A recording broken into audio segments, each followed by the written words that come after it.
all of what you said. I think, there's nothing autocrats like more than to be ignored. Why? Because then they can do exactly what they want, where they completely control the message, where they clamp down on any opposition, where they benefit from the economy taking the biggest hit in order for the citizens who live in that country to be completely dependent on them. This is a playbook that you see everywhere. I grew up in youth politics protesting against corruption, autocracy, dictatorship. And we see in 2025 that backsliding on our democratic values is increasing rather than decreasing. And the number of people in the world who are being led by democratically elected, chosen politicians, representatives, is less than those who are not. And that's a reality that we need to face with in 2025. And that means that we need to make sure that we continue to help the opposition, that we continue to help civil society actors on the ground, that we send the clearest of message that they are not alone. Because that is the hardest. When you fight day after day, and sometimes you see people giving up.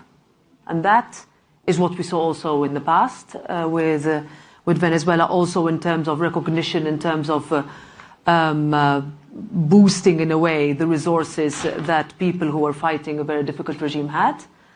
And slowly, slowly it disappears from the narrative. And it disappears also from the narrative that is not in Spanish. That it disappears from the narrative of media outlets whose very existence depends on helping democratic movements.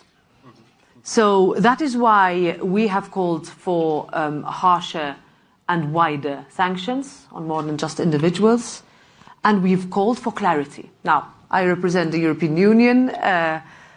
There is also, let's say, quite common messaging of the fact that we are not always united on everything. I would consider that to be, I would say, one of our weaknesses, but does not have to be something we are afraid to say. If anything, we need to see how we're going to deal with it, how we're going to engage as a European Union in order to show our citizens, including Venezuelans who live in the European Union, that we are not abandoning them. I meet a lot of Venezuelans, also in my country, who come to me and say, please don't forget us. And it's the same that you feel, and it's in a time when geopolitics is overshadowing everything else we do, then the risk is that priorities change. And that's not something that I would like to see happen. That's something that I will work against.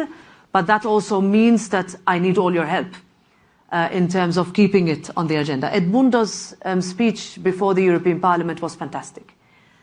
We also had Maria Corina's daughter with us. But you could tell also when the Sakharov Prize was given to Edmundo for freedom of thought and democracy. This is our pivotal prize of the European Parliament, and we are very proud of it, and it's a very well-respected one. But you could tell also, remember, and the journalists in the press conference who were asking us, okay, so explain to us more. How can we report on this in our media in different member states? And that's our job, how to make sure, back to your question, all of those conditions that you set out in order to keep the cause top of our agenda, all the conditions that Edmundo mentioned need to be respected.